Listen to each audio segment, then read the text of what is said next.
Second semester of my fourth class year was the first time I had anyone reach out to me from home about being at the academy, and it was a girl who was working on a project for school about females that she has been inspired by just by doing what they do on a day-to-day basis. She asked me to send her pictures of me in uniform. It was the first time for me that I realized me being at the Coast Guard Academy wasn't just a big deal to myself, my family, but other females around me. And I think nothing in and of itself has inherent value individually, but put them all together and there is something special about the sum of the parts. So whether it's drill, shining our shoes, cleaning the head before a foreman wing inspection, standing guard mount or morning colors duty, in addition to calculus and chemistry. But you knew there was a training purpose behind all this attention to detail that we were doing. That level of bond with other human beings is special. And I know that I could pick up the phone and call other classmates to say, hey, I need you right now.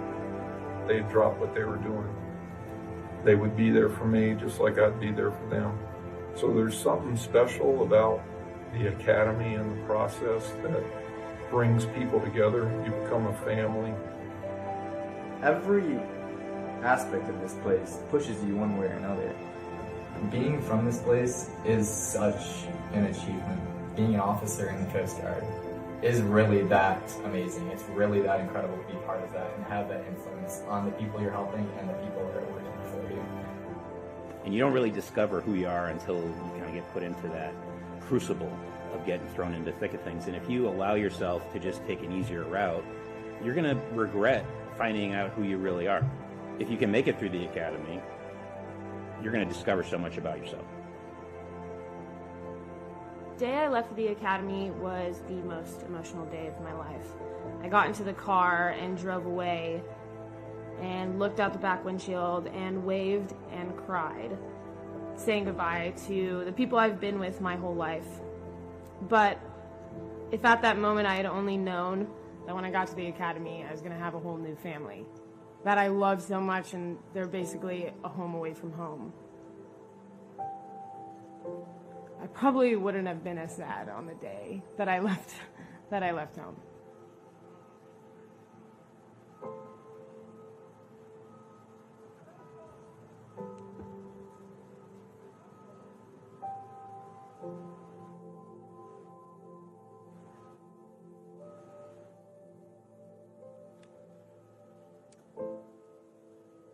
The Academy's impact on our nation goes back almost 150 years when 9 cadets sailed the topsail schooner Dobbin from Baltimore, Maryland on a 2-year training voyage. Other significant moments and places in Coast Guard Academy history include the historic Revolutionary War Army installation, Fort Trumbull, just about 2 miles south of us down the river, which was turned over to the Revenue Cutter Service in 1910. The fort housed the Revenue Cutter Academy, which was renamed the United States Coast Guard Academy in 1915 after the Revenue Cutter Service and U.S. Life Saving Service were merged to form the modern U.S. Coast Guard. In 1926, the Academy selected a black bear as its mascot, and soon after, a live bear cub named OBG, short for Objectionable Presence, arrived on campus. For more than 50 years, the bear cub was kept on campus until 1984, when the last live mascot was retired to a farm in upstate New York. Today, OBG is memorialized by a statue in Bear Plaza and by cadets who routinely wear a mascot costume at pep rallies and athletic events. In 1932, the Academy moved to the location we are at today. Cadets initially moved into Hamilton Hall, where their classrooms, barracks, and library were all located. Today, the facility has expanded to encompass 34 buildings and 103 acres. To complement the Academy's shoreside facilities, the Coast Guard sought a permanent afloat training vessel to replace the more ad hoc summer experiences that had been the norm up to that point. Following World War II, the United States seized the vessel, now christened as Eagle, as a war prize from Nazi Germany. Eagle left Germany and arrived in her new home in New London in 1946, where she has served continuously ever since as a sail training vessel for our cadets.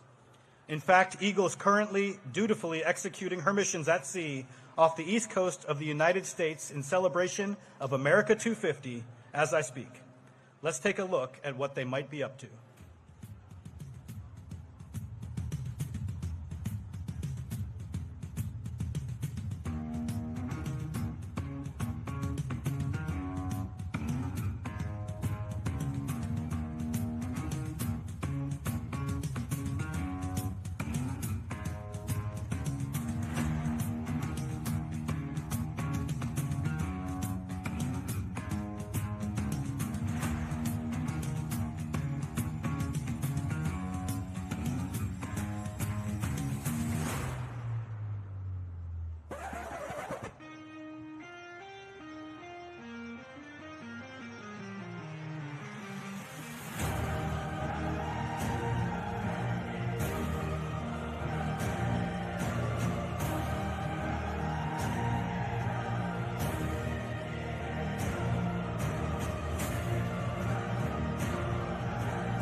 Looks very exciting, and it is. Ladies and gentlemen, I want to make another announcement about the heat and the water and your ability to go into Ballard Hall. We're obviously in a situation where the heat is considerable, and so please ensure your safety. Make sure you are hydrating as best as you can. As a nation, we have long been inspired by the promise of America, and some historic American figures have chosen to capture the emotion of promise through song. One such American, Catherine Lee Bates, was a literature professor who taught at Wellesley. In 1893, while visiting Colorado, Bates hiked Pikes Peak. At the top of the 14,000-foot summit, she was overcome by the majesty and splendor before her. The impact caused her to write a poem, which she first called Pikes Peak. The poem demanded someone put it to music. Samuel Augustus Ward, an organist and choir director at Grace Church in Newark, New Jersey, took on the challenge. Her words, his music, and America the Beautiful was born. By the 1920s, many believed America the Beautiful should be the national anthem of the United States. However, as you likely know, in 1931, Congress officially gave that honor to the Star-Spangled Banner. On a day where we are gathered here in celebration of these graduates who have chosen a life of service and embody the third stanza of America Beautiful, as they are those, quote, who more than self their country loved, let's pause for a moment and listen. Ladies and gentlemen, America the Beautiful.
Thank you, Coast Guard Band. America the Beautiful also speaks of heroes.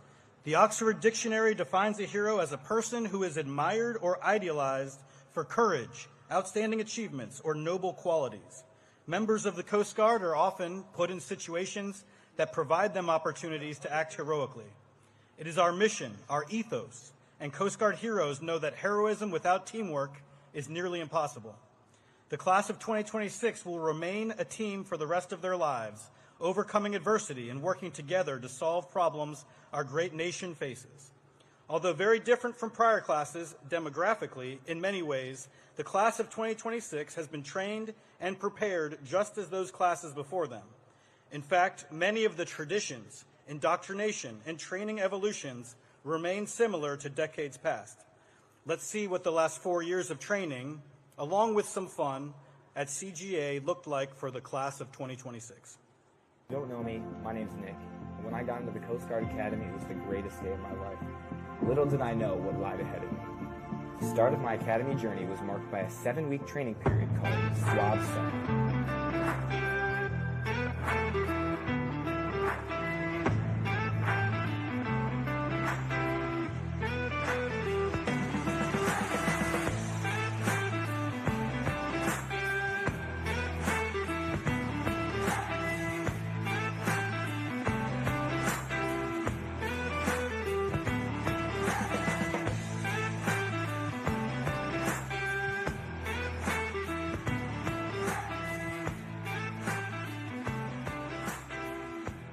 But after those long 7 weeks that ended, I picked up a camera and decided I wanted to show the world what the year ahead of me had to offer. So let me take you along for the ride.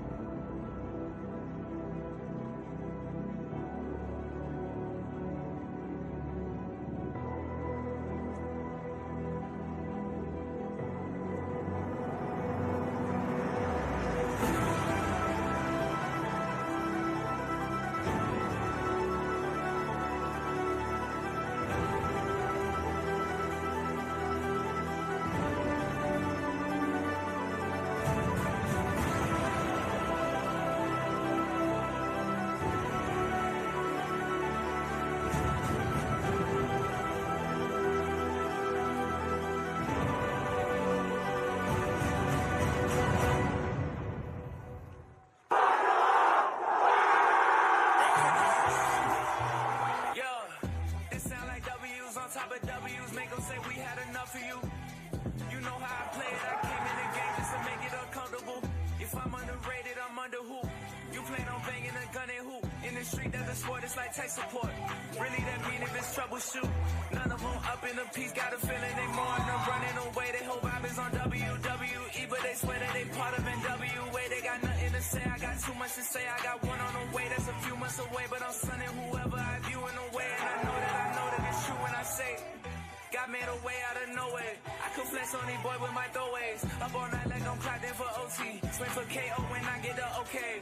Okay, I know they gon' test me. I've been the most solid. This felt like for centuries. They talk like they got it cause they live in rent free. That's Benjis on Benjis on Benjis on Benjis. Yeah.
My name's Nick, and when I got into the Coast Guard Academy, it was the greatest day of my life. Little did I know what lied ahead of me. The start of my academy journey was marked by a 7-week training period called SWAT. At the end of that video, we saw first-class cadets on billet night, that wonderful and exciting night where the graduating class finds out where their first assignment is and what they will be doing as officers. Will they go to flight school in Pensacola, or a fast response cutter in Guam, a buoy tender in Alaska, a marine inspection billet in New Orleans, or a national security cutter in Charleston? So many possibilities, all filled with challenges and opportunities to lead, learn, and grow. The men and women who have served together in the Coast Guard have unbreakable bonds forged through shared experience. This bond was evident this past year as the Coast Guard was impacted by a federal lapse in appropriations, including the longest shutdown of the Department of Homeland Security. The Coast Guard and Academy community owe a heartfelt thank you to organizations that stepped up to ease the financial strain placed on military and civilian members of the Coast Guard during this period of hardship. One such organization, Coast Guard Mutual Assistance, is headed by an Academy Class of 2003 alum, Commander Retired Brooke Millard. During the past fiscal year, CGMA provided over $3.6 million in assistance to Coast Guard civilian employees, assisting over 1,400 of our colleagues, while also providing $100,000 in grants for Coast Guard Child Development Centers and Coast Guard firefighters supporting base operations.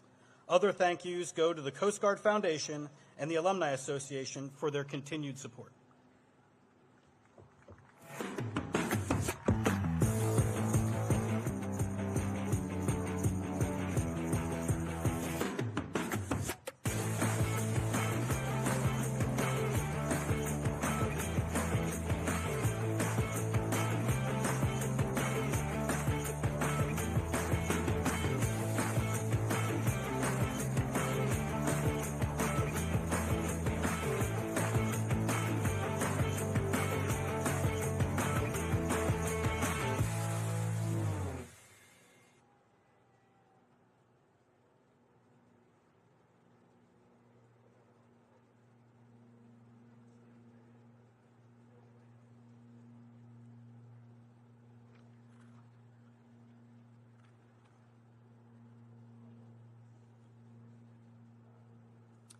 In a few minutes, the class of 2026 will proceed down the hill from Rowland Hall, through the south end of Cadet Memorial Field, and take their seats as cadets for the very last time.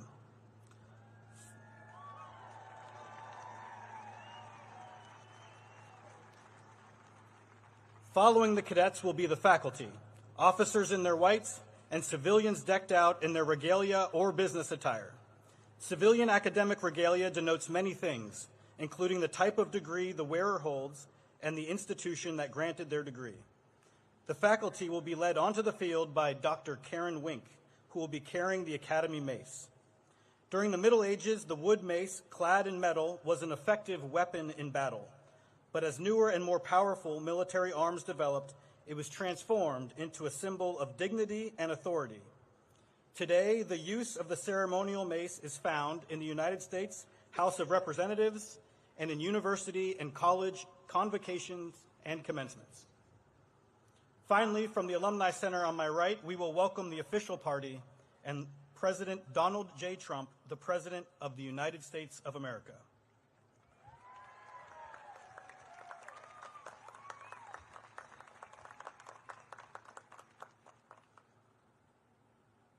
As a reminder, following commencement, you are welcome to meet your ensigns at your pre-arranged location. Access to the field will be off limits shortly after the ceremony concludes. You are welcome to walk around campus and take as many pictures as you would like. I personally suggest Bear Plaza or Crown Park for those premier photo opportunities. I also need to properly train you on something you will likely hear from stage once the commencement begins. You might hear "Go Coast Guard," in which the proper response would be "Go Bears." So let's practice one time. Go Coast Guard. Go Bears. You're exceptional. I'm going to leave you with some motivational footage of your Coast Guard at work, defending and protecting our great nation. Thank you to you all. Congratulations to you all and your ensigns. And go Coast Guard!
Good morning, ladies and gentlemen. Welcome to the 145th Commencement Exercises of the United States Coast Guard Academy.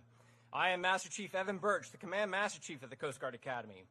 Please rise for the arrival of the Superintendent and remain standing for the National Anthem.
And salute. Say, can you see by the dawn's early light what so proudly we hailed at the twilight's last gleaming, whose broad stripes and bright stars through the perilous fight, for the ramparts we watched were so gallantly streaming, and the rockets' red glare, the bombs bursting in air, gave proof through the night that our flag was still there.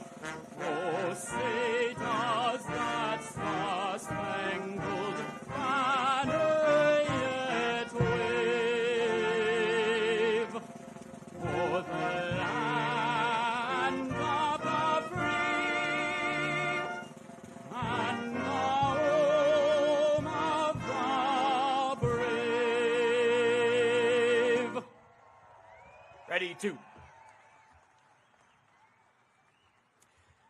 At this time, I invite Dr. Karen Wink to the podium. As mace bearer, Dr. Wink is among the most senior members of the faculty and personifies the ideal of learning at the Coast Guard Academy.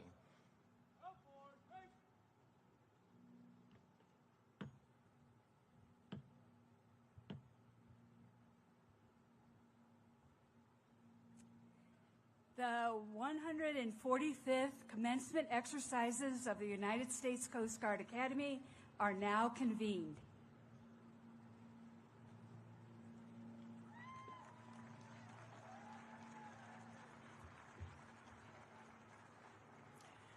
Captain Sonny Mitchell, Chaplain, United States Coast Guard Academy, will now deliver the invocation.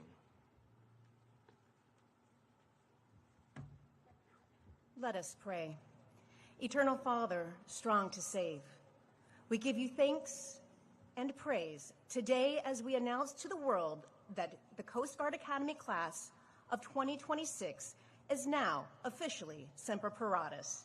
We rejoice that 4 years ago, these men and women responded to your call to serve, and their continued dedication to this higher calling has carried them from suave summer to this moment. And as the great responsibility of leadership is placed upon their shoulders of these men and women, we pray in your divine mercy that you confer upon these graduates enduring wisdom, courage, strength, compassion, integrity, which will fortify them at sea, on land, and above the waves.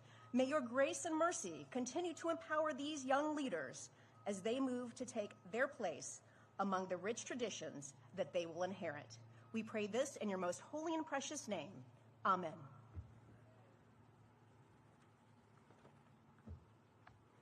Thank you, Chaplain. Ladies and gentlemen, please be seated. Platform party and presenters of commissions, please join the class of 2026 and uncover. All other military personnel, please remain covered throughout the ceremony. I now have the pleasure of introducing the 44th Superintendent of the United States Coast Guard Academy, Rear Admiral Greg Rothrock.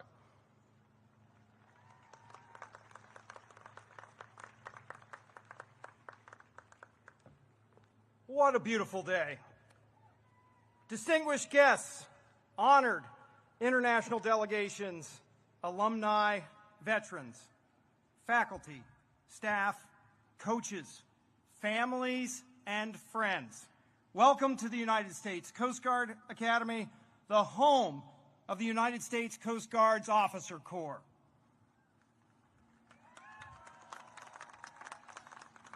To the great class of 2026, congratulations, you did it.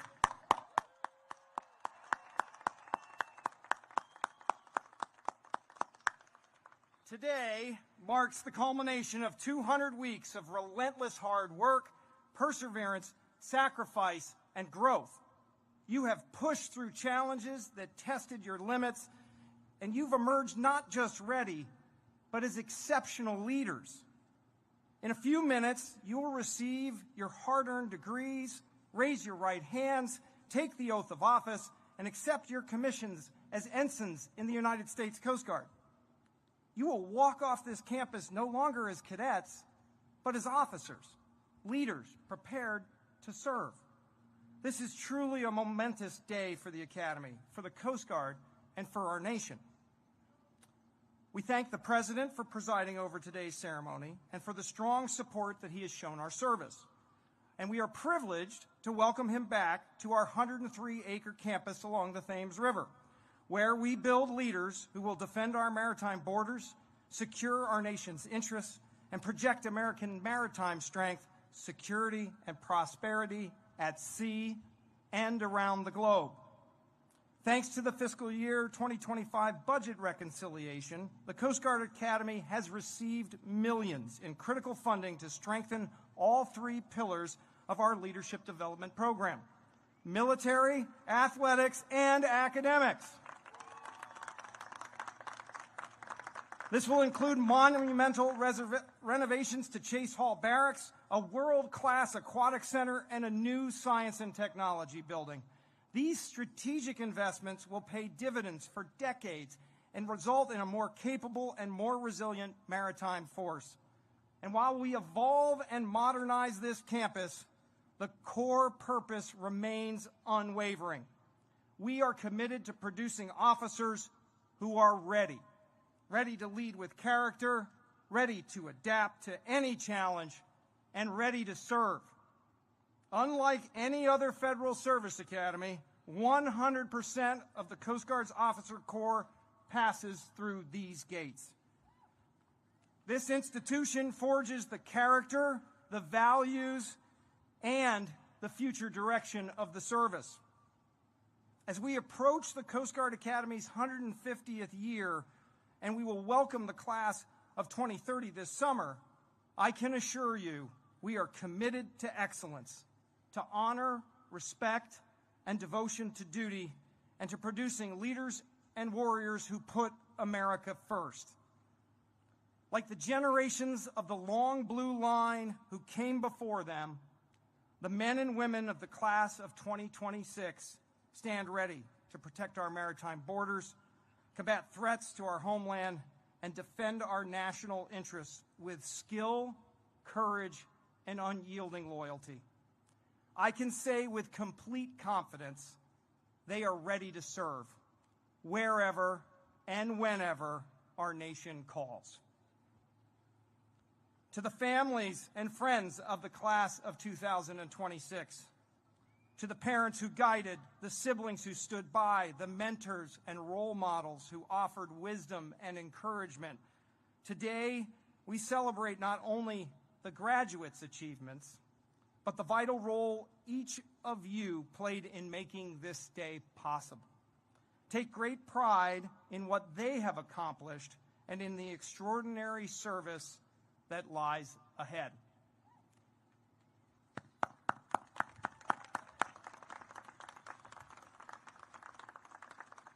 To our dedicated faculty, staff, and coaches, thank you. You have instilled in these graduates the timeless values of the Coast Guard and have challenged them each to become their very best. Class of 2026, if you could please join me in a round of applause for your family, friends, mentors, and the entire Academy Leadership Development team. It'd be great if we could stand for that.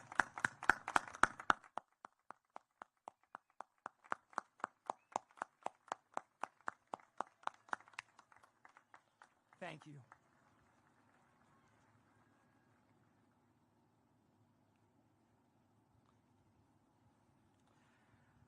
So now to the great class of 2026. Over the past 4 years, you earned qualifications. You built lasting relationships. You mentored your divisions. You led on the fields of competition. You brought home championships. You set high standards, and you delivered academic excellence. As first-class cadets, you guided the Corps with maturity and purpose. Today is not the end. It is the proud beginning of your service as commissioned officers in the Coast Guard. Congratulations to each of you.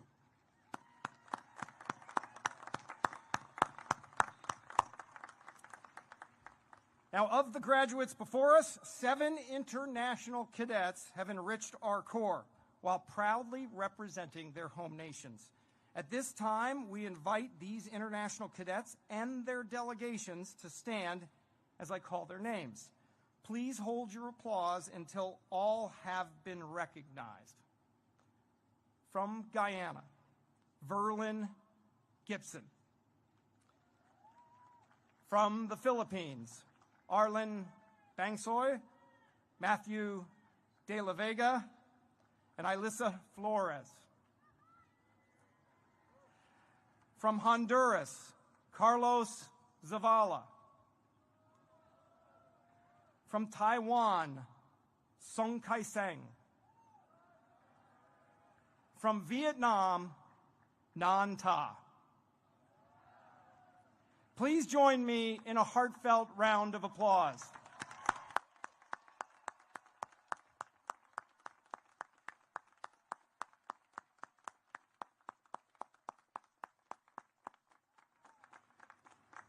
All of the cadets before you will join a Coast Guard operating in complex, dynamic environments at sea, in the air, across cyberspace, and along our borders and around the globe. They possess the training, the resilience, the moral compass, and the warrior spirit to meet every challenge. Class of 2026, trust yourselves. Believe in your shipmates, lead with integrity, and always put your mission and country first. Congratulations.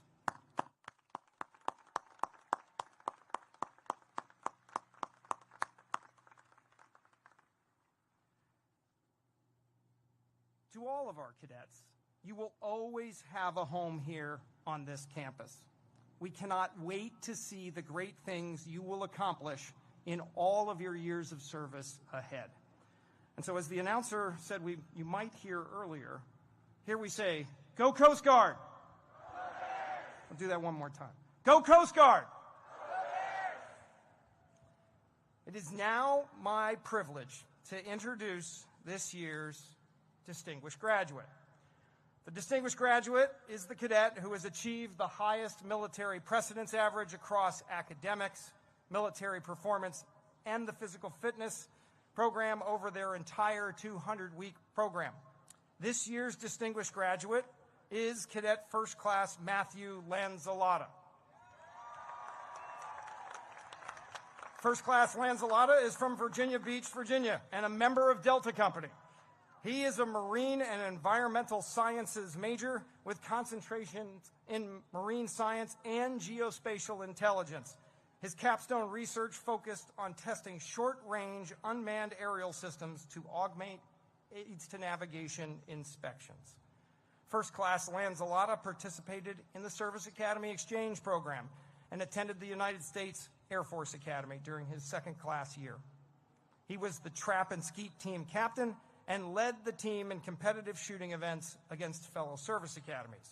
He is the son of Paul and Martha Lanzalotta and has an older brother, John, and he is proudly engaged to Riley Drew of Virginia Beach, Virginia. Upon graduation, First Class Lanzalotta will depart to Pensacola, Florida, and report to basic flight training. And it is my great honor to introduce the distinguished graduate of the United States Coast Guard Academy, class of 2026, Cadet First Class Lanzalotta.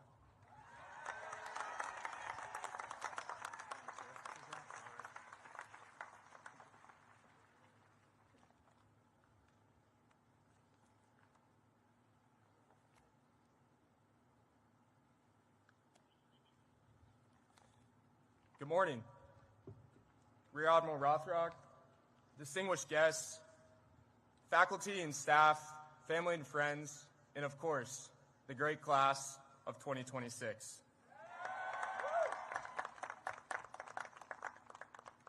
Our time here at the Academy is strictly defined in terms of length. When we wake up in the morning, what we do during the day, and when we can leave. But how a class navigates from the start to the end is largely on the shoulders of a class. During our fourth class year, we chose our motto to be, "We will find a way or make one," and that is how we navigated our time here. When we walked through the arches of Chase Hall 4 years ago, on that rainy, humid June day, we did not yet have a way. We chose the motto because the words were aspirational, and over the next 4 years, our relentless optimism and our consistent drive enabled us to grow into the class that the motto challenged us to be. We followed the paths set before us and made new ones for those who will come after us. Some paths are well worn. The classes before us have endured and overcome challenges of their own, and we've heard all about those challenges from those classes, especially some of the older classes, and they've told us how they're the last real class because of the challenges they've endured and the things they've done. And we too are the last real class because of the last we shared together and the challenges we overcame. But we also experienced many firsts as a class that made us distinct.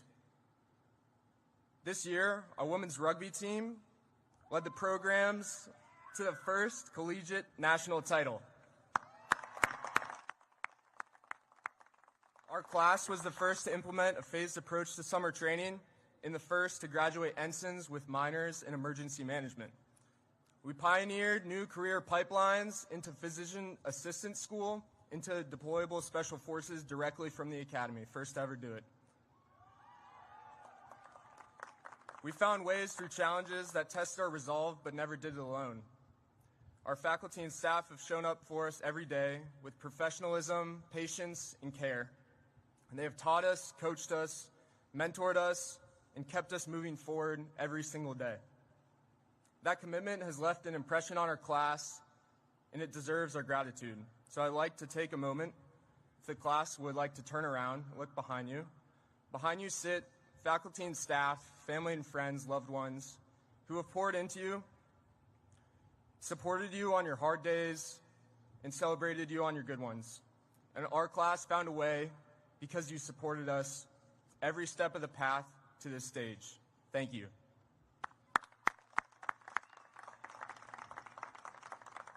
Our time here is made up of many moments. Some feel big and extraordinary, and some feel much smaller and very ordinary. And we face those moments with hopefulness and a drive to overcome the challenges around them. The big moments we will always remember: our last push-up on the parade field after swab summer, receiving our class rings at ring dance, school dances, billet night, where we cheered so loud it was difficult to hear Captain Ensley announce the next billet. Those moments were moments of momentum. And as I learned in physics class, once an object is in motion, it's difficult to stop. In our class, the class of 2026, is difficult to stop. There were also many smaller moments that carried us here. Staying in the wardroom long after food was served to spend time with friends, spontaneous conversations at the OD desk, running into cadets in public on the golf course, and late-night C-store runs for energy drinks and snacks to attack long procrastinated work. In those moments, and the attitude we brought to each next assignment, each next day, and each next semester is how we made our way to where we stand today. Soon, we will all report to units where we will have much to learn. The ensign bars we are anxious to put on our shoulders are not ones of experience, but ones of heavy responsibility. However, the attributes that carried us forward these last 4 years will matter much more than pretending we have all the answers. If we enter our new jobs with humility, relentless drive, and consistent optimism, we will continue to blaze new paths forward. When a cutter's bridge is exhausted, a watch floor is overwhelmed with calls, or the weather takes a turn for the worse, the class of 2026 will be ready. We will find a way or make one. Thank you.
Please rise for the arrival of the official party and the rendering of honors. Platform party covers.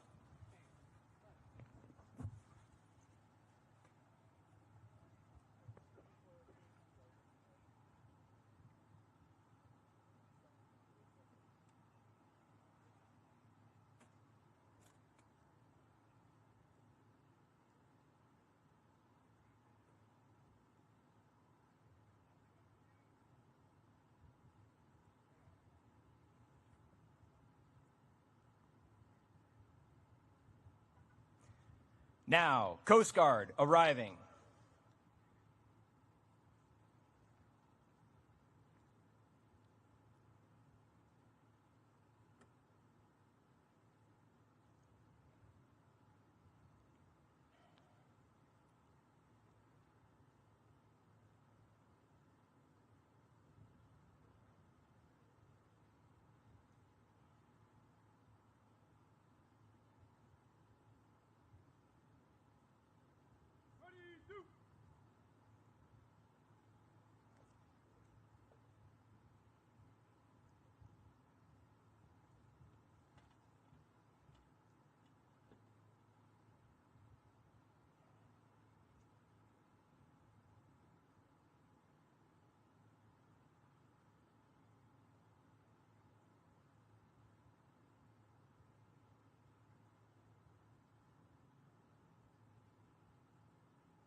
Now, Homeland Security arriving.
Ladies and gentlemen, the 45th and 47th President of the United States of America arriving.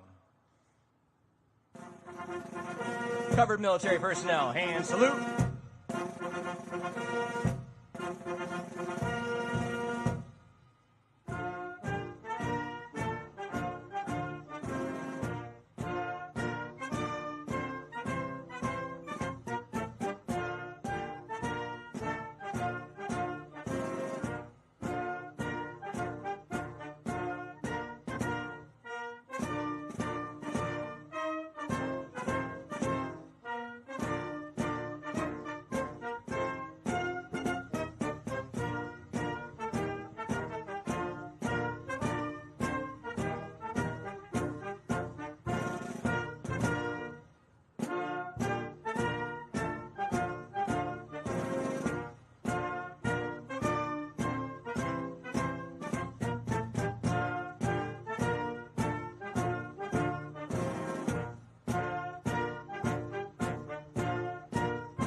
Ready, 2. Ladies and gentlemen, please take your seats.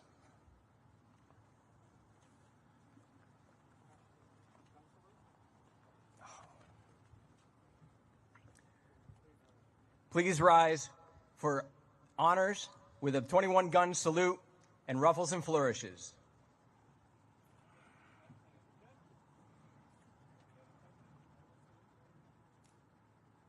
Hand salute.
Ready, 2.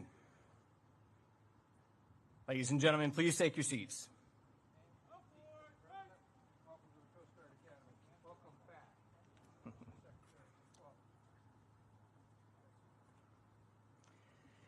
It is now my privilege to introduce the Commandant of the Coast Guard, Admiral Kevin E. Lunday.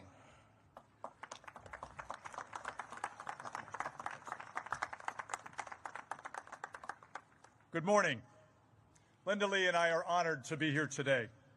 President Trump, thank you for coming back today to charge these new officers as they head out to our operating forces. Thank you for your visionary leadership to renew the Coast Guard, starting with last year's record capital investment, sir, to buy new cutters, boats, aircraft, facilities, and technology.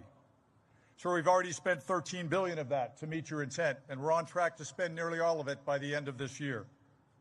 Thank you for your strong 27 annual budget that, when funded by Congress before October, will grow our service by nearly 6,000 people to operate those new assets. And thank you for your resolute advocacy for not just the Coast Guard, but all of our armed forces, sir. Secretary Mullen, thank you.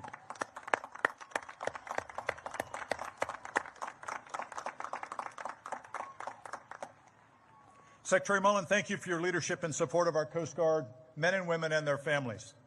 And under the President's direction, for fighting to successfully fund the Coast Guard and the rest of DHS and ensure that what happened this year never happens again. We will not forget what you did, sir.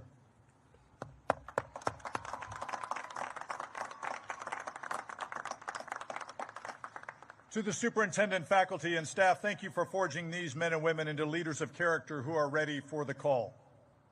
To the parents, families, and friends, you laid the firm foundation of character and values for these graduates. Their success reflects your enduring love and support. Thank you. To the class of 2026, congratulations. 4 years ago, you arrived as individuals, Americans drawn from across our great United States, including our U.S. territories in Puerto Rico, the Virgin Islands, Guam, Northern Mariana Islands, and American Samoa. You were joined here by international students from allied and partner nations.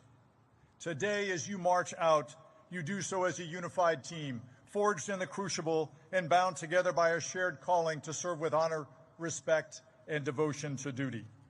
You will serve at a time of historic consequence. The maritime domain is more complex, contested, and more vital to American security and prosperity than ever before.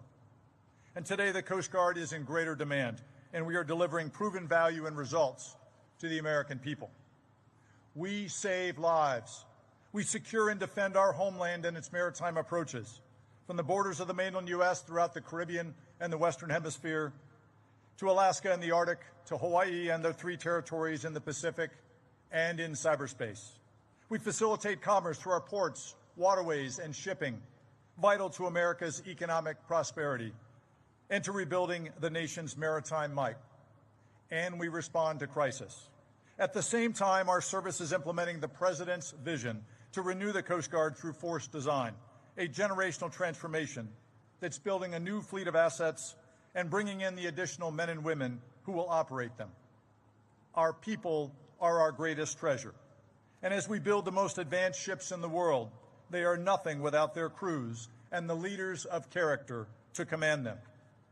You are those leaders. You'll soon report to your first units to lead across our operating forces aboard cutters, at sectors, in deployable specialized forces teams, and at Coast Guard Cyber Command. First, though, you will take the oath to support and defend the Constitution that accompanies your military commission. The commission is more than words. It is a direct grant of constitutional authority from our President and Commander-in-Chief to you, and it represents a sacred trust with the American people. As commissioned officers in the profession of arms, you must lead as if your lives depend on it. For certain, the lives of the men and women you lead, their lives will depend on it, and the lives of the American people we serve will depend on it. The Academy has prepared generations of officers, and you have spent 4 years preparing for this moment, and I know you are ready. I am incredibly proud to serve as your commandant. Looking to the horizon, I have certain hope for the future. For there's one thing our distinguished service history proves. With a ready Coast Guard crew and the strong support of the American people, there is nothing we can't accomplish. Semper Paratus.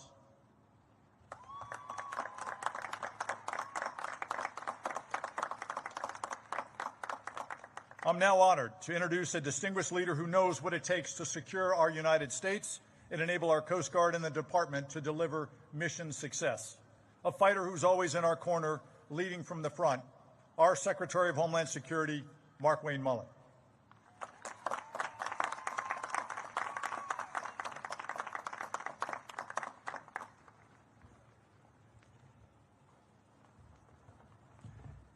Thank you, Admiral Lundy, and thank you, Mr. President, for allowing me such an honor to serve in your cabinet at such a historic time.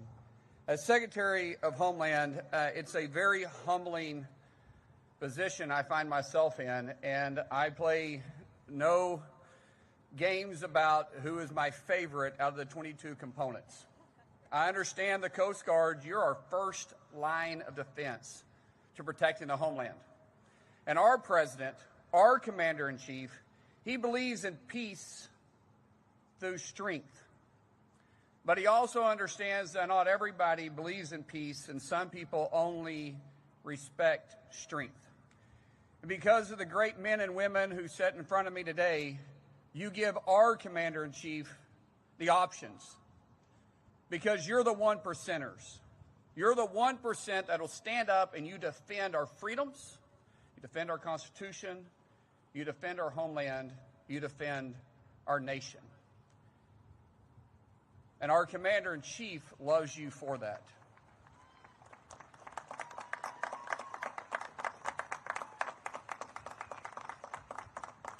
As the 1%ers, the President has made it his obligation, plus his mission, to fund our military in the way that no other president has done. He's invested millions, in the tunes of $25 billion, actually, to fund the Coast Guard, to bring the Coast Guard back to mission capable, to not just fit today's missions, but to focus on tomorrow's missions as well.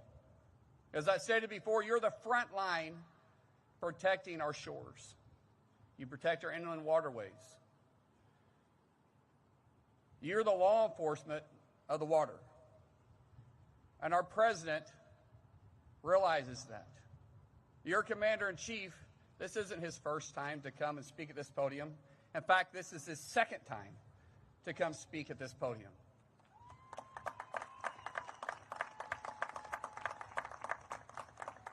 And I'm going to go off my notes a little bit and just talk about the ride over here.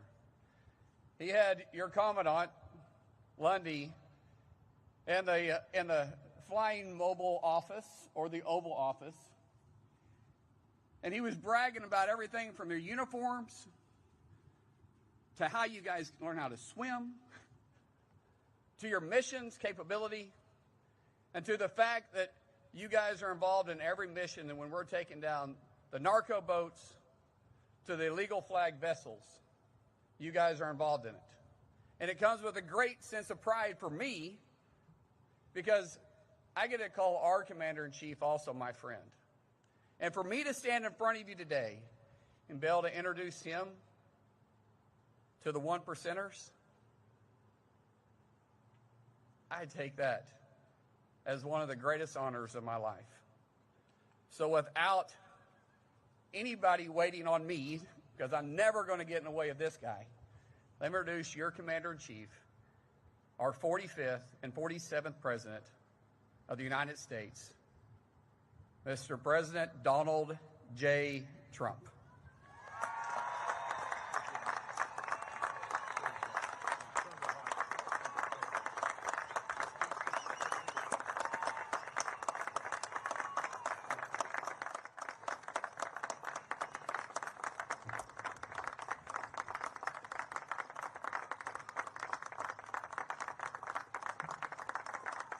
Thank you very much.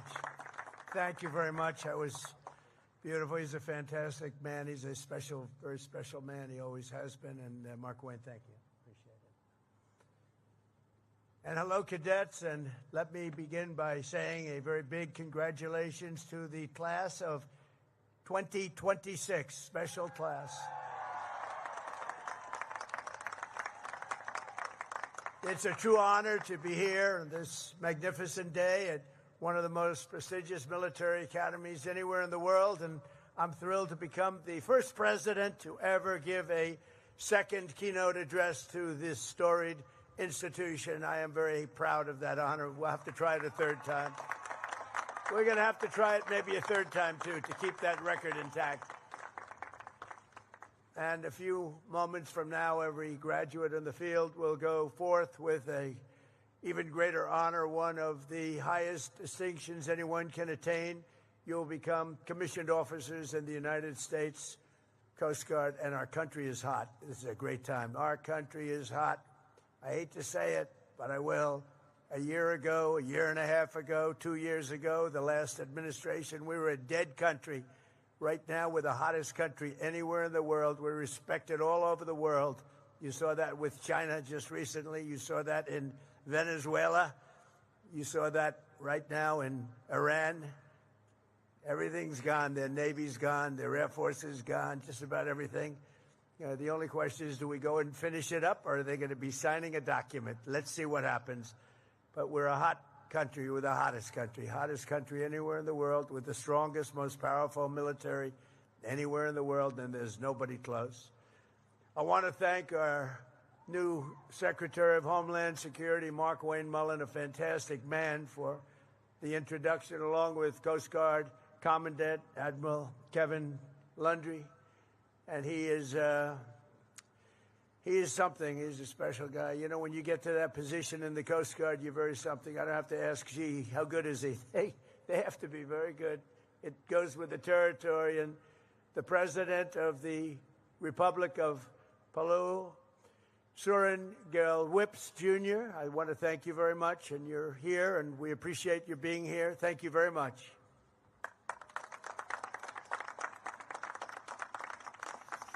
Over the past 4 years, this class has been mentioned by an exceptional team of professors and coaches and military professionals who have shaped you into leaders. You came with very good quality, but they've shaped you nevertheless. And warriors who revere honor and really honor duty. You honor duty like very few others can even think about it. So let's give a big round of applause to the entire faculty and staff that made this possible.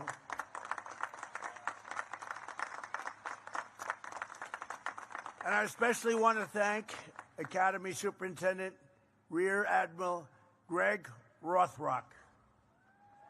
Come on, get up here, Greg. Come here, come here. He does a hell of a job. You don't want to mess with him. Don't mess around with him.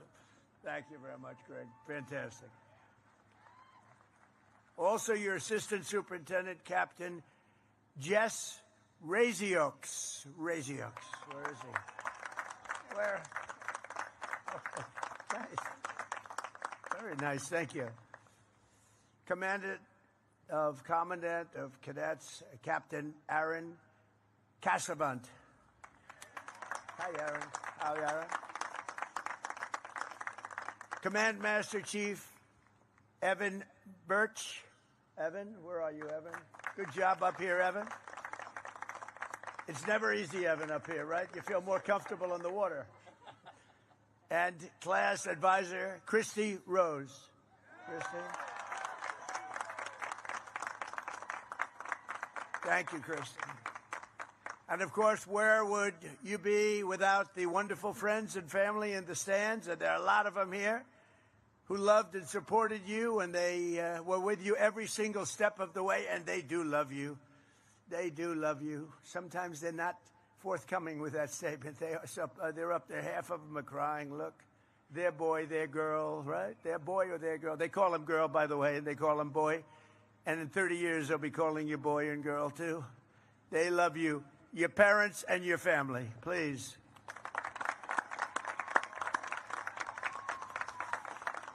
To all of the moms and dads, grandparents, and family members here on this joyous occasion, thank you for everything you've done to raise such amazing American patriots. We really appreciate it. What a group.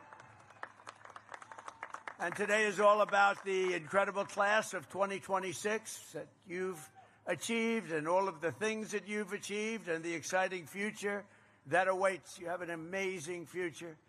Very soon you'll swap your shoulder boards and you'll join the long blue line of legendary rescuers, seafarers, and service members that fill American hearts with admiration and pride. I've watched it.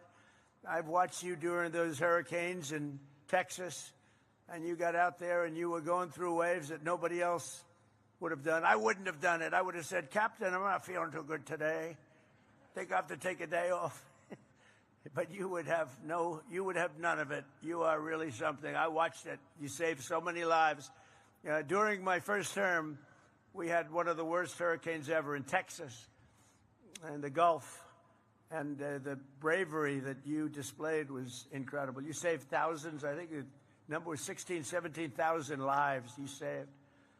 Through every generation, the heroes of the United States Coast Guard have lived by a creed of honor and bravery and sacrifice that have defied every storm, shipwreck, and every single enemy attack.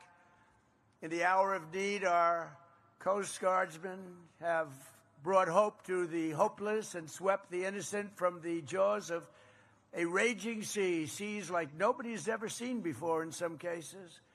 Coast Guard warriors piloted the famous Higgins boats and delivered American liberation to beaches of Normandy and sailed through smoke and flame and gunfire to put the Marines and the Guadalcanal very much into play, and they patrolled the distant shores of Manila Bay and Mekong Delta and the Red Sea, and they patrolled them like nobody has ever been able to patrol them before or since. For decades, the men and women of this noble service have repeated an unofficial motto of pure, unyielding courage. It says, you have to go out but you don't have to come back. That's a statement. You have to go, I think of that, you have to go out, but you don't have to go back. And you know what that means? That means danger, and it's a statement that you live by. This is the unbelievable heroism and exceptional selflessness that lives in the soul of every single cadet on this field, every single one of you. And you've all been tested. You'll be tested further and probably at higher levels as your career goes on, but you've been very strongly tested, and you have what it takes. You're America's first defenders. You are America's first responders. You are the living standard bearers of America's first fleet. As your commander-in-chief, I could not be prouder of the great class of 2026. Congratulations. Congratulations. Amazing. And I'd have no doubt to say, and just like those Coast Guard legends who came before you, you will always put America first. We put America first now. We haven't done that for a long time, but we do that under the Trump administration, I will tell you. And the whole world is saying, well, America's first, and they put America first. And we help others too, but we put America first. 4 years ago, most of the cadets here today could have gone to almost any school that you wanted. It's so hard to get into the Coast Guard. I had so many people, sir, could you get my son? He wants to go to the Coast Guard Academy. And I look at the son, I say, he's not going to make it. Terrible. I lost a lot of friends. But every once in a while, I'll call up with somebody outstanding, and they'll generally take care. If they don't take care, they're fired. So, you know, they have no choice. But you really have outstanding people coming in. But you chose New London. You chose Cape May. You chose Kodiak Island. You chose the great service of God and country in the U.S. Coast Guard. And it was the best decision of your lives. One of the great decisions. You will say it. It's hard to say it now, but you will say it as time goes by. This will be the best decision of your life, where you decided to learn, go to school in this incredible, beautiful place.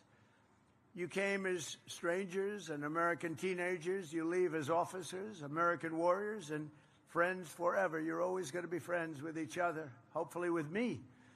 Today, this field is full of some of the smartest minds, the toughest athletes, and the most tenacious leaders our nation has to offer. It really is. It is very hard to get into this particular place. It is very, very hard. It is a lot of broken hearts. People don't do it. Good people, smart people, they can't quite make it. Many of you have excelled academically, but 49 cadets have studied longer and harder than anyone else. The very accomplished Coast Guard Academy scholars. Would you please stand? These are the really brilliant people. You're all brilliant, but these are perhaps slightly more brilliant.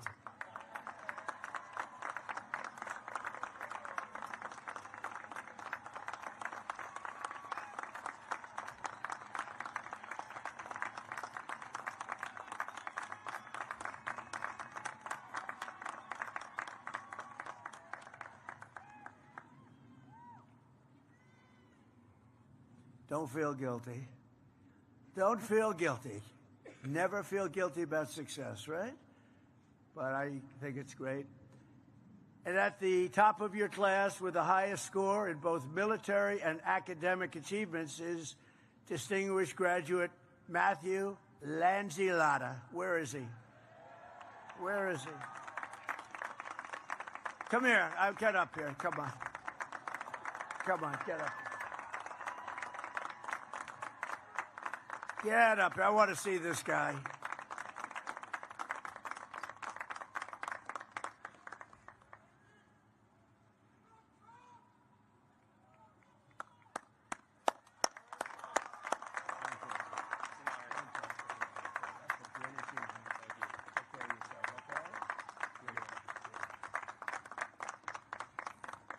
I hate good-looking men. Very good. Matthew, that's great. Thank you very much. It's a great honor. We also have the only cadet who earned a perfect score on every single fitness test. Now we're talking fitness. Do you know who this is already? Wow, this guy must be something. I think we'll have to invite him up. I want to check it out. For the last 4 straight years, which they think may be an all-time record, congratulations to Thomas Rhodes. Thomas, get up here, please. I want to see. I want to check him out. Whoa. Oh, we're not going to fight with him. I'm not fighting him. I'm not. This is not UFC. Please understand that, Thomas. Look at this guy. Look at the muscles on this guy.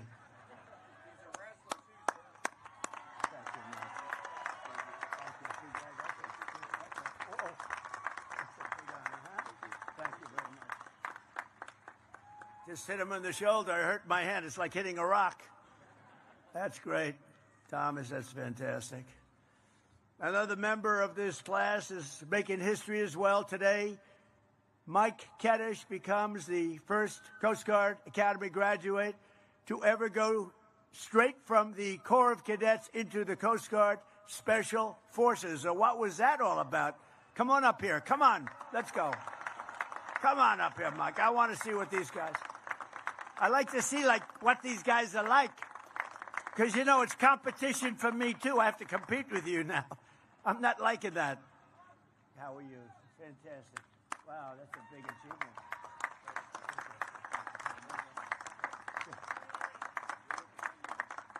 These are special people. Thank you very much, Michael. For the past 4 years, you've been led by your brilliant class president, Savannah Riera. Where is she? There's Savannah. Where are you, Savannah? Where are you, Savannah? Where's Savannah? Savannah, come on up here. I have to. If I didn't invite her up, they'd accuse me of discrimination. That would not be. I'd be, ladies and gentlemen, the president got sued today. Savannah, come on up. I have to get her up here, and she looks so fantastic. This is ridiculous. Nothing like having a little fun. Do you agree? This is your big day. We got to get Savannah up here. Congratulations.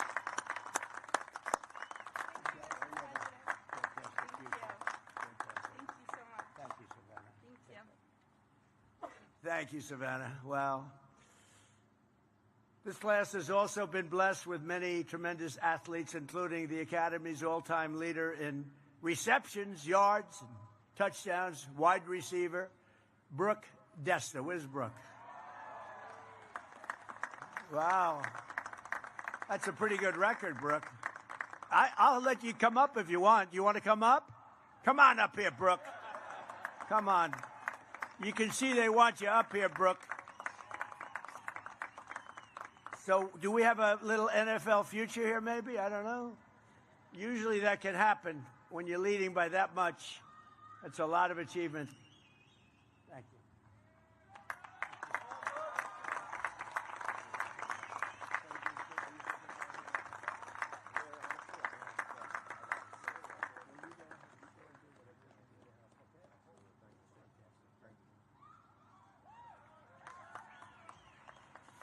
We've made it possible. I did this.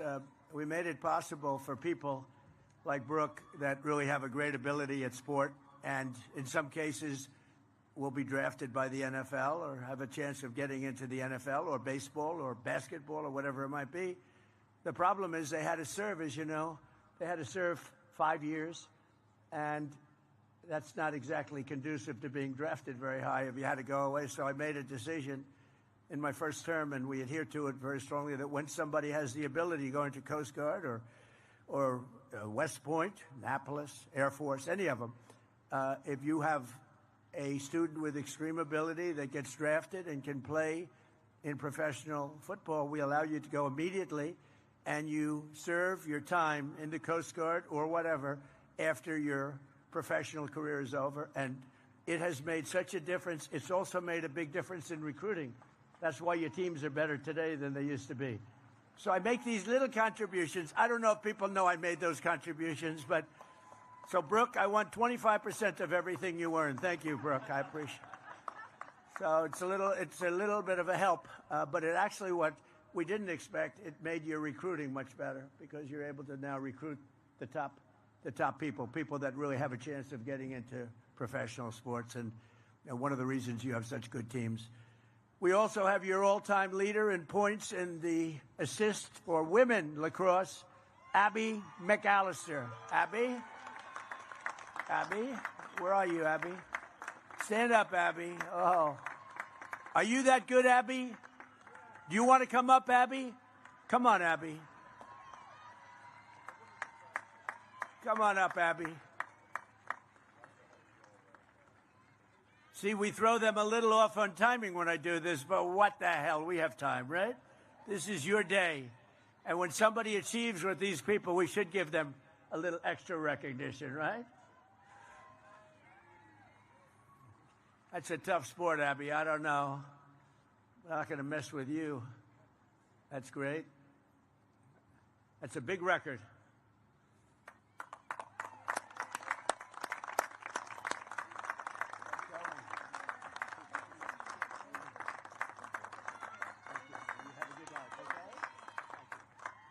Thank you, Abby. Of course, there are those of you who have made your mark on the school in many other ways, like the mayor of the class, Freddie Wheaton, the founder of Phi Kappa Granny, Evan Grenahan, and the leader of the esports club, Aiden Roskowski.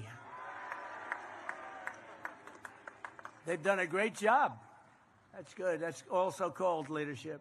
While everyone has worked and studied hard, some may have spent a little bit too much time at a place called Mr. G's. I don't know what Mr. G's is. I don't know what it is, but I don't like the sound of this. I'm not. Where am I going with this one?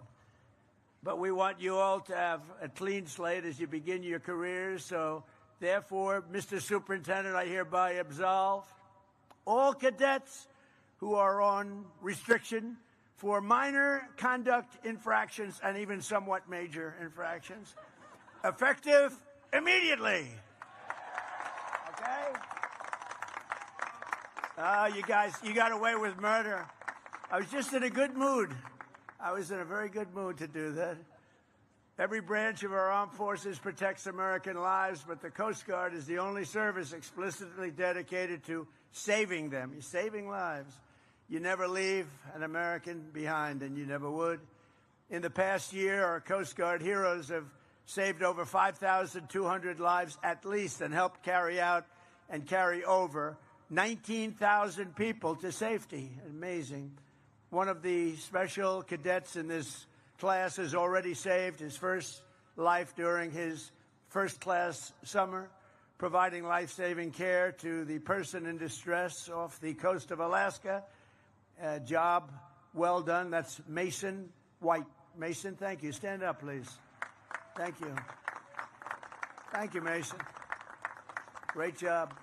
That was early on, right? And that was a great job. Thank you very much. When you leave here today, every cadet on the field will be stepping into a critical role in the defense of our country. To protect our maritime infrastructure, 12 of you will be going to Coast Guard Cyber Command. That's a big deal. 20 are heading to Coast Guard Flight School.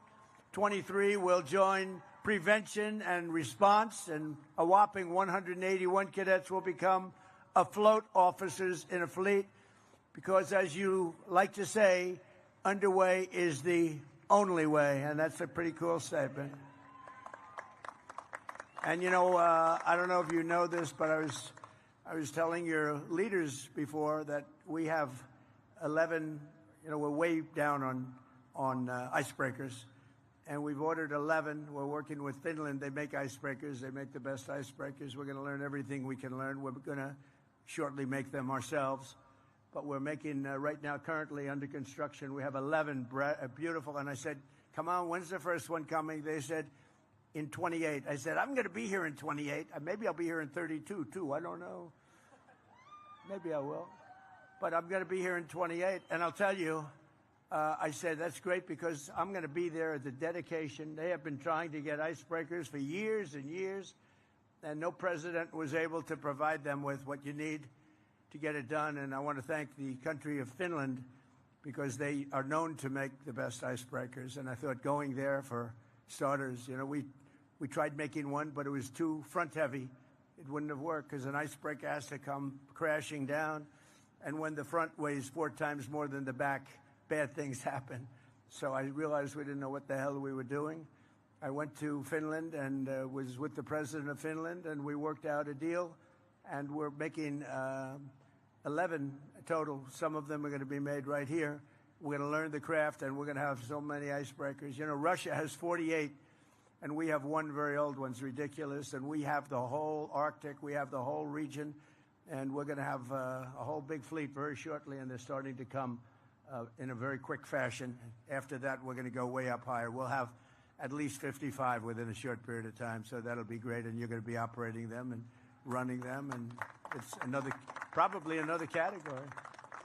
The class of 2026 is graduating at an incredible, exciting time for our nation and the Coast Guard in particular. As you enter the office corps of the greatest military in the history of the world, our national strength is back. Our morale is back. We are a confident country again. We have confidence is back. And above all, America is back, bigger and better and stronger than ever before. We have a strong, great, respected country again. We went off course. We went very sadly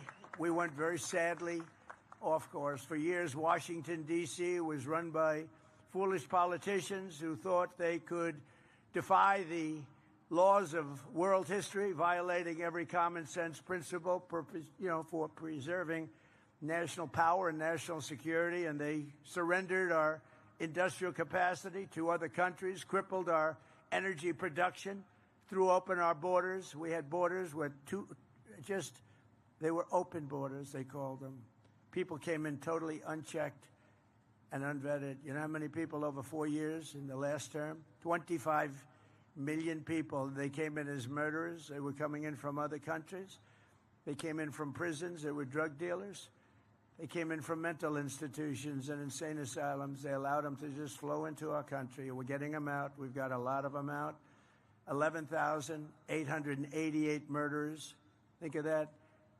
50% or more than 50% committed more than one murder. They were allowed in our country. We can never forget the sins of what they did to our country. But we're getting them out. In fact, we've gotten them to the extent that we just had the best crime numbers in history. The best crime numbers, meaning the lowest crime numbers in history, were just last month released. Lowest number of murders since the year 1900, 125 years. So what they did to us is terrible, but we're getting it back into shape really properly. And now we went from the worst border in history to the strongest border we've ever had. In 11 months, not one illegal alien was able to get into our country. When you think of that, that's pretty amazing. And they can come in, but they have to come in legally. They have to come in through a process. They have to love our country. They have to show us that they can love our country, not that they want to blow up our country. I think that everybody agrees with that. Under this administration, we don't apologize for American power or wealth. What we do really is we want to maximize it. We take advantage of it. We unleash it. And we wield it to pursue our country's glorious destiny and our beautiful American dream. We have the American dream back. You didn't hear about the American dream too much for 4 years, and now the American dream is back. This is truly the golden age of America. We are in now the golden age. We have more production, more people. We have more people working today than at any time in the history of our country by far. We have more people having great jobs today than at any time in the history of our country. Our country is respected all over the world. The men and women of the Coast Guard have a vital role to play in this resurgence. This is a great resurgence. We have $18 trillion being invested in the United States. That's many, many times more than ever before. In fact, you'd have to go back more than 10 years. Another country a long time ago had $3 trillion. We have $18 trillion. The last administration for 4 years had less than $1 trillion. We have $18 trillion being invested in our country in 11 months because the numbers for the 12th have not come up, so that's going to increase it yet further. So that's an honor. It's a great honor. To me, that's something special. We're building plants, auto plants, every kind of plant you can imagine all over the country. And they're coming in from Canada. They're leaving other countries. They stole our auto business. They stole our chip business. We'll have close to 50% of the chip business by the time I leave. And right now we have none, practically. And we'll have, it was taken by other places. It was taken by Taiwan. I'm not knocking them. I'm saying if they can get away with it. But if you had the right president, that would have never happened. Wouldn't have been allowed to have happened. You would have put tariffs on, and you say, that's okay, you can steal our business, but if you're going to sell, if you think you're selling those chips back into us with no tax, you can forget it. And if we did that, we wouldn't have lost those businesses, the autos, the chips, the semiconductors. All of that would be here, but it's all pouring back into our country right now because of the word tariff. As you know, one of my favorite words, I got into big trouble. I said, this is my favorite word in the dictionary, my favorite word, the word tariff. And the fake news, look at all of them back there. They said, what about God? What about wife, family? What about other things like Bible? So I was in deep trouble because they said tariff is my favorite. So I made it number 5, and now I'm okay. Now I'm okay. They think I'm kidding, but they gave me a hard time. But with your help, we're reasserting one of the most time-honored principles of our national security, that the American dominance in Western Hemisphere will not be threatened under any circumstance. As an example, we will not let Iran have a nuclear weapon. That's all. It's very simple. We will not let that happen. And we have great support. You wouldn't know that by reading the fake news, but we have great support. People don't want them to have a nuclear weapon, and they will not have a nuclear weapon, and they want to make a deal so badly. We'll see what happens, but we hit them very hard, but we may have to hit them even harder, but maybe not. But we're not going to let Iran have a nuclear weapon and blow up the entire Middle East, Israel, the entire Middle East, and then come here for you. Not going to happen. So just as no family can be truly secure in a violent neighborhood, we will not allow chaos, instability, or danger to fester in America's own backyard. We're not going to let it happen. One of the reasons we have Mark Wayne, and one of the reasons that I feel so good about things, he's a tough cookie. You know, he was a great fighter, too. A great fighter. He was a tough cookie and a very successful fighter. And sons are all-American fighters, so they have good genetics in that family. But Mark Wayne is a tough guy I always say he's a tough guy with a great heart. And that's a good combination. So from the Gulf of America to the frozen waters of the Arctic, from the shores of Havana to the banks of the Panama Canal, we will drive out the forces of lawlessness and crime and foreign encroachment, just like we've been doing. You know, we have only 3% coming in. We were getting tremendous, you would understand this because you were involved in this, we're having tremendous amounts of drugs brought in by sea, by ocean, by water. And a tremendous amount. And we've now reduced that to 3%. So it was a big percentage, and now it's all the way down to 3%. And we've hit them very hard, as you know. Not that it's something we wanted to do. And we never miss. We hit them very hard. And actually, people are trying to figure out who are the 3% because they happen to be the bravest people perhaps anywhere in the world. The 3% that's left, but I don't even think they have 3%. We virtually stopped it. And now we're going to stop the drugs coming in by land, and that's the easy one to do. That's the easy one. I want to thank the Coast Guard because you've been unbelievable in that endeavor. Think of it. We had a majority of drugs were coming in by the sea, by the ocean, and we have virtually stopped that. And now for the easy part, the land, much easier, and it will be equally quick. And we are going to have drugs are down by 61%, but we want to get them down to almost nothing because they've destroyed so many families, so many people, so many lives. Our Coast Guard cutters are elite tactical teams where the pivotal is enforcing our successful blockade. And you just have to see this. We have a blockade that's, they call it the wall of steel. Nobody goes through them. And you're a big part of it. Nobody goes through. The Navy, the Coast Guard, we have ships that tried to go through, and they're saying young captains from Coast Guard Academy, the Naval Academy, Annapolis, And they're saying, do not proceed further. They have the greatest loudspeaker system, much better than this one, let me tell you. It goes over the water, it bounces on the water, and you have this young, handsome captain saying, do not proceed further. You are in enemy territory. Do not proceed further or we will shoot.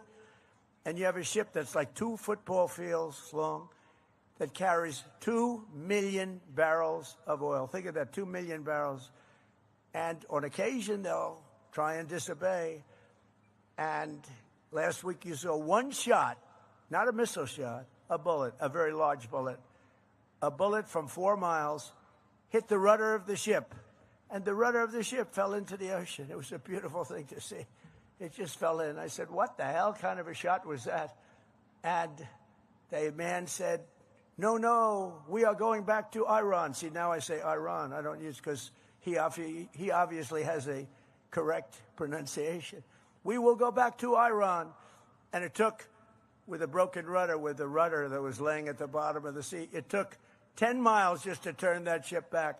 But nobody violates it, nobody. And I was with, as you know, President Xi of China 2 days ago. We had a tremendous meeting, very successful meeting.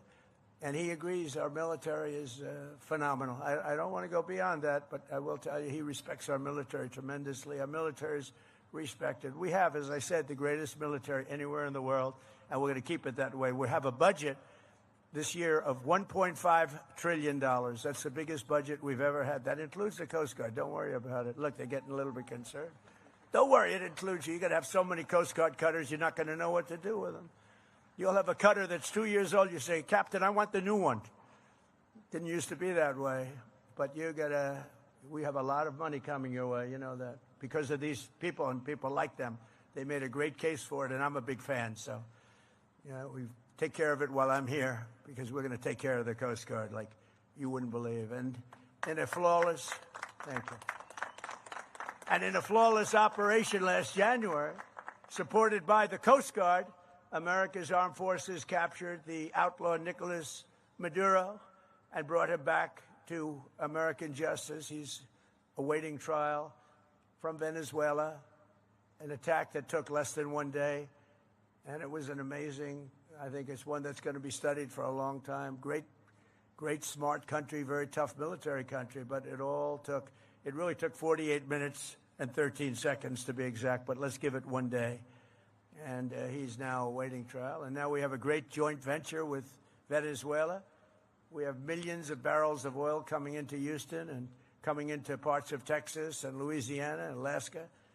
And it's been an amazing thing. Venezuela used to be a really great country 20 years ago. Then it went the wrong way. It went the way they'd like to take this country. Some lunatics would like to take this country way, way left and destroy it. But we're not going to let that happen. We're not letting that happen.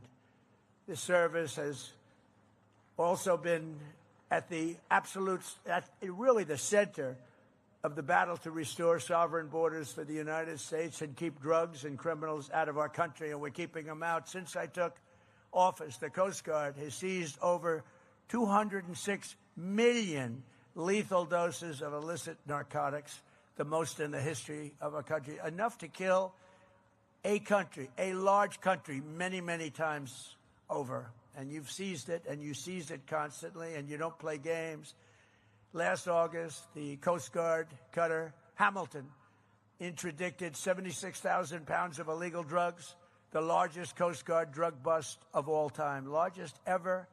And I'm telling you, the Coast Guard has always been good, but you've stepped it up even beyond that.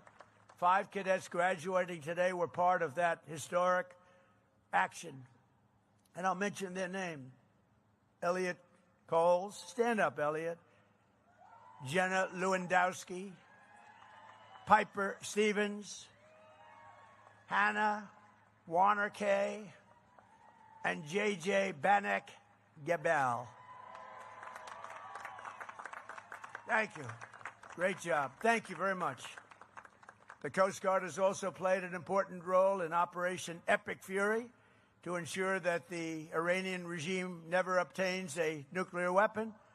Just 2 months ago, off the Coast Guard, Malaysia, a highly trained U.S. Coast Guard tactical team helped seize a sanctioned Iranian oil tanker that had been used to transport over 1 million barrels of oil from Kharg Island into the coffers of Iran. We don't want that to happen.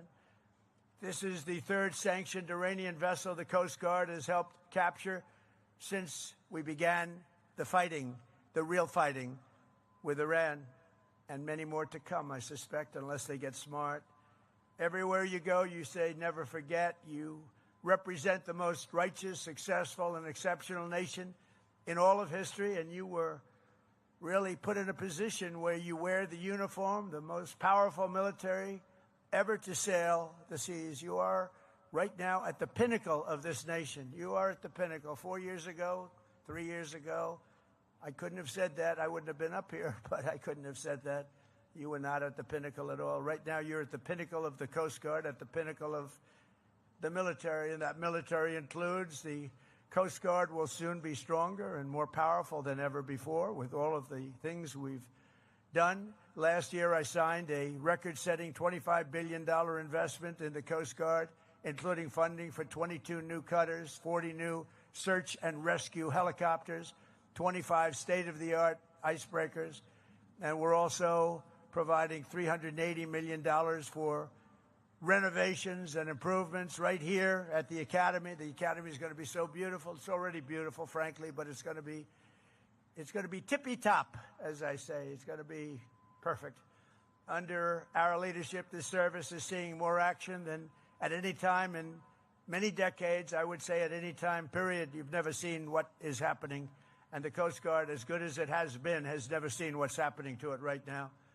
And the spirit has never been higher. And I think we can say that. It starts with the leadership, but I think its spirit with the Coast Guard has never been higher than it's been right now. And I got to know a couple of people over the last 2 weeks from the Coast Guard, and I can see why. These are incredibly brilliant people, good people. I have to say, I don't want to give them any ideas, but in the private sector, they'd be making a lot of money.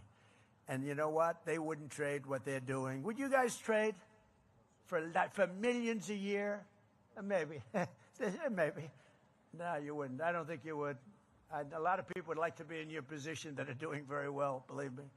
In the 4 years before I took office, the Coast Guard recruitment missed targets by 20 and 25 and 30%, the targets, the recruitment targets.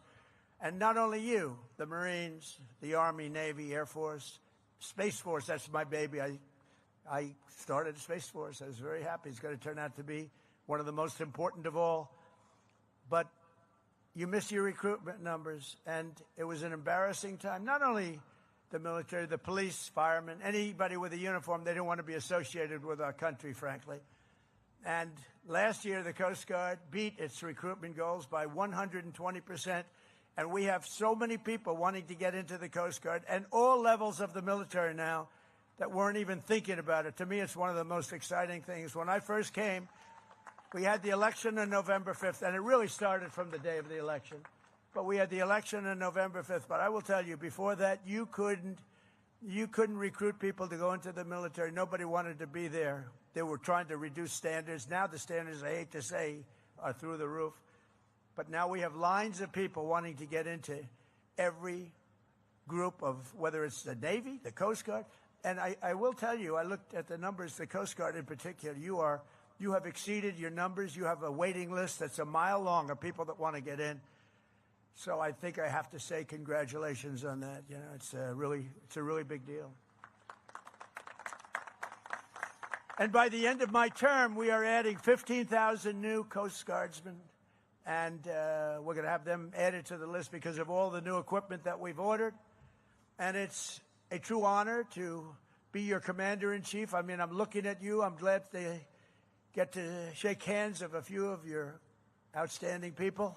But every one of you are outstanding. You're in a category that's really very unique, very hard to be, very hard to get there. Now you know, even by the recruitment numbers, you know it is. But beyond that, it's just a very special group of people, and you are a very special group of people. As you begin your important new missions and your mission in life, today let me leave you with a few words of advice to maybe help you a little bit on your way. First, most important, never ever give up. Never give up. They asked me, how do you be successful, sir? Starts with never give up. I've learned a lot about life, but the one thing I've really learned is that perseverance, never quitting, never giving up is a big deal. You'll be right there, right at the gate, and you've seen it. You've seen it in sports. You've seen it. They're right there at the gate, and they give up. Never give up. And whatever happens, no matter where you are in life or what situation you find yourself in the seas or anywhere else that you may be, keep pushing forward. Always push forward. Never stop pushing forward. No matter how terrible the storm, no matter how difficult the mission, never surrender. Keep going, keep fighting, and make the adversary quit first. Let them quit. They're going to quit if you keep going. Second, at this pivotal time of transformation for our armed forces, you have to think big. It's much better thinking big. Small solutions yield small results. Only big ideas will yield to tremendous change and greatness. Americans do not want to live in a world ruled by someone else's big ideas. Live in a future and shape your future, and you want to dominate your future, and you want to dominate it for your great military and for your country. Think big. During the course of your Coast Guard careers, it will be time for incredible change, and change is going to happen, change that we can't even think of right now. The things will happen, and I believe for the best, hopefully for the best, but I believe for the best. But things will happen that you can't even imagine, and it's going to be very exciting. But the way that's going to happen is through thinking big. Nothing great was ever built. Think of that. Nothing great was ever built without the word momentum at your side. In times of your life, you'll have momentum. That's the time you go for it. I tell stories about people that lost their momentum and they went and it didn't work out well. You know when you're doing well. You know when you have that positive momentum. So take that momentum and go for it. So many people, they wait the wrong time. You know when it's right. Go with the momentum. The towering men and women of history have always been people of action. You answered the call to serve, and now you need to make sure that most of your time is spent on very important roles in life. You've done a lot, and you've had a lot of relaxation. Frankly, if you enjoy what you're doing, there's no such thing as work. It's not work. What you're doing, I would say with most of you, it's not work. What you've done is a lot of work, but it's not work. It really isn't. It's a great pleasure. I find myself, I work a lot. They say he's a workaholic. I'm not a workaholic. It would be tough if I didn't do things. If I didn't do things, I don't know what I'd be doing. It probably wouldn't be good. But you got to love it. And if you love it, it's never considered work. There will always be time for taking the easy path. And there'll be times when you want to do that or to settle for maybe a short-term fix. But for the best results, it'll always be a product of unbelievably hard work. That's why I always sign something. They say, oh, could you put something on? I say, work hard. To a young person, work hard. Because you have to work hard. It's so competitive. Life is so competitive. You have to work hard. It's never going to come easy. You have to work hard. A lot of great athletes, they say, the harder it work. I remember Gary Player, a great golfer. He was somewhat smaller than other great athletes. And he said, the harder I work, the luckier I get. That was the first time I heard it. I've heard that expression a lot, but the first time was from the great Gary Player, one of the top 3 golfers of all time. And he said, the harder I work, the luckier I get. It's a great expression. Fourth, as you go into life, and right here at the Coast Guard, you want to keep your eyes in the boat. You want to have your eyes in the boat. You know what that expression means better than anybody. Do not be distracted by what's outside. You just want to look back and you want to just see what's happening, but keep your eyes in the boat. A Coast Guard expression. Focus on the task before you and move forward. Always, always move forward. Never move back. Remember what actually matters, and pursuit of success it really has to be relentless. You've got to be relentless. And many of you are relentless. You wouldn't be here if you weren't, because There are 10 people for every seat that I'm looking at, 10 people, and I think even more than that, that wanted that seat, and you made it. So finally, you have to be strong. You have to be really strong, and I don't mean just with muscle strength. I mean with mental strength, and you have to be brave. In your profession, you have a level of bravery that has to supersede a normal person's bravery, but that's why you're here. America was not founded by weak and timid men or women who cowered in the face of evil or sat by as danger loomed. As President Theodore Roosevelt said, freedom is not a gift that lasts long in the hands of cowards and weak people. Today, our country faces the threats that are very strong, but we have a much stronger country today than we had 2 years ago. Today, the threats that look really bad 2 years ago, 3 years ago, we had a country that was rudderless, just like that ship that had its rudder shot off. We have a country now with very strong, powerful rudders.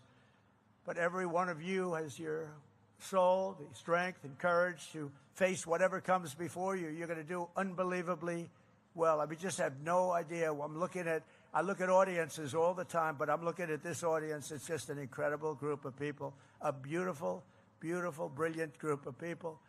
So you're brave and you're bold and you're always ready to go, and you inherit the legacy of some of the most daring and intrepid Americans ever to live. You are inheriting the mantle of some of the bravest people, some of the most incredible warriors ever, right here. A tradition of pride and glory and greatness passed down from one generation to the Coast Guard heroes to the next. You had great heroes. In World War II, the Coast Guard was the first branch of the military to seize a Nazi vessel and take enemy prisoners. The first one to do it was the Coast Guard. The first branch to traverse the Northwest Passage, and the first to sail a ship right up the middle of the frigid seas to the North Pole. You were the first. You were the first to do so much. And that's not going to change. And now you have equipment. I think we can say definitely when all that new equipment comes in, Admiral, you have equipment the likes of which the Coast Guard has never had before. So you'll have many ships sailing up instead of one. You're going to be doing things that nobody even thought possible. You have on order. Some of it's already delivered, but you have on order the best equipment anywhere in the world. There's no other Coast Guard. There's no other, frankly, Navy that has anything like what's coming your way. On September 11th, 2001, amid the rubble, dust, and debris, it was the Coast Guard that organized the largest boat lift in all of history, evacuating 500,000 people from lower Manhattan. That was a terrible day. The gleaming white hulls and the blazing red stripes of your cutters have sliced through the horizon of nearly every major waterway on Earth.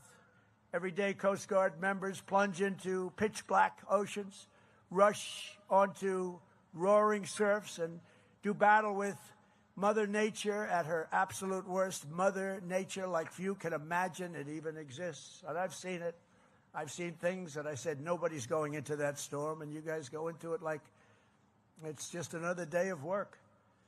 You fly into gale force winds, smash into 50-foot waves, storm into floods of fire and shrapnel, and swarm through water so cold that it will snap a ship in half with just the wrong hit of a wave. But your fellow Americans, and above all, you're from the Coast Guard. There's nothing, absolutely nothing, that a Coast Guardsman cannot do. There really isn't. I've seen so much. I mean, as president, I've just seen so much. I've seen people that were going to be decimated, that were going to be destroyed at sea. I told you about some of the hurricanes. They were out at sea. They were boating, and they got caught. They wanted to go a little closer, a little closer, a little closer, and then they got gobbled up by nature. And the only way they could have survived was what you people were able to do. You went in there, and you got them. It wasn't easy. It was very dangerous.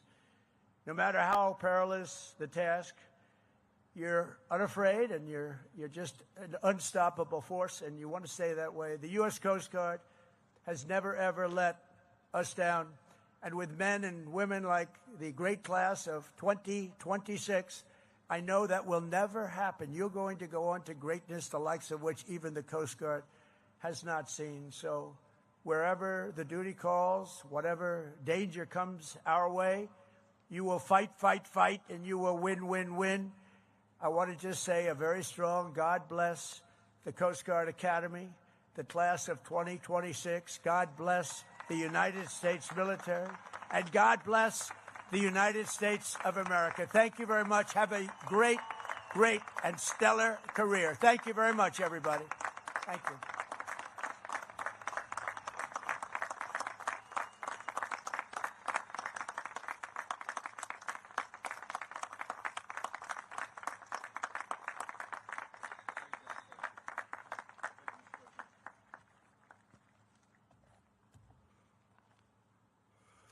At this time, I invite the class president, Cadet Savannah Rier, to come to the stage to present the class gift.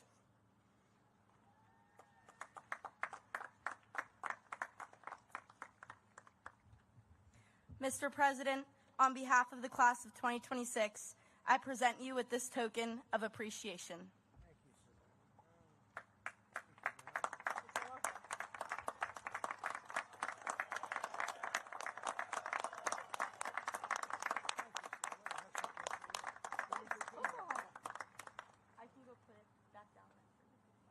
I don't know if this is a good trade. This is for Savannah.